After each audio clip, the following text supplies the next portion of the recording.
नमः शिवाय। हर हर महादेव। श्री शिवाय नमस्तुभ्यम। जय श्री कृष्णा।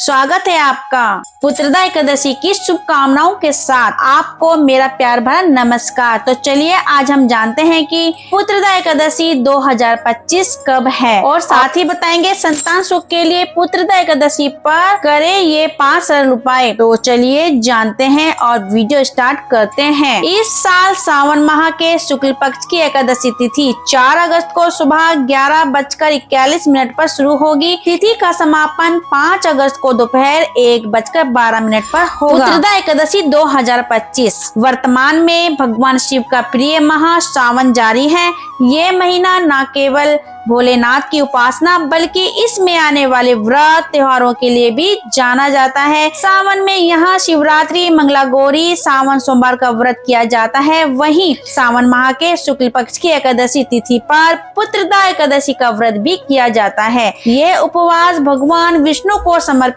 है। इस तिथि पर उनकी उपासना और दान पुण्य जैसे शुभ काम करने पर संतान सुख व पुत्र प्राप्ति के योग बनते हैं। कहा जाता है कि पुत्रदा एकादशी पर गाय को चारा खिलाने से संतान के उज्जवल भविष्य का आशीर्वाद मिलता है। हालांकि इस दिन कुछ खास उपाय करने पर भी मनवांछित फलों की प्राप्ति होती है। ऐसे में आइए पुत्रदा एकादशी के उपायों को जानते हैं। सबसे पहले जान लेते हैं कि कब है पुत्रदा एकादशी की तिथि। और इस साल सावन माह के शुक्ल पक्ष की एकादशी तिथि 4 अगस्त को सुबह 11:41 पर शुरू होगी। तिथि का समापन होगा 5 अगस्त को दोपहर 1:12 पर होगा। ऐसे में 5 अगस्त को सावन पुत्रदा एकादशी का व्रत किया जाएगा। वहीं अगले दिन यानी 6 अगस्त को सुबह 5:45 से लेकर 8:26 तक व्रत का पालन कर सकते हैं। अब जानते हैं पुत्रदा एकादशी के 5 सरल उपाय। एकादशी के दिन आप तुलसी के पौधे के निकट गाय के घी का दीपक जलाएं। इस उपाय से सभी प्रकार की मनोकामनाएं पूरी होती है। दूसरा उपाय है धार्मिक मान्यताओं के अनुसार एकादशी की पूजा में विष्णु जी को पीले फूल फल अर्पित करें। इससे वे प्रसन्न होते हैं जिसके प्रभाव से संतान सुख का आशीर्वाद मिलता है। और तीसरा है इस दिन आप भगवान विष्णु और माता लक्ष्मी को मखाने की खीर का भोग लगाएं। इससे संतान के जीवन में चल रही समस्याएं दूर होती हैं।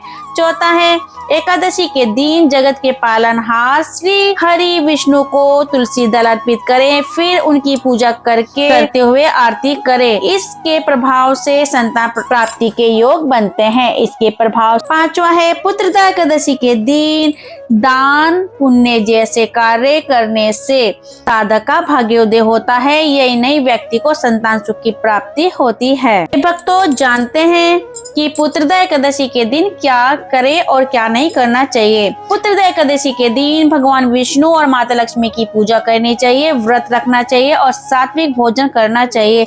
इस दिन चावल, बाल, नाखून और तामसी भोजन से परहेज करना चाहिए। अब जानते हैं और क्या करें। पूजा करें। इस दिन गरीबों को, जरूरतमंदों को दान करना शुभ माना जाता है।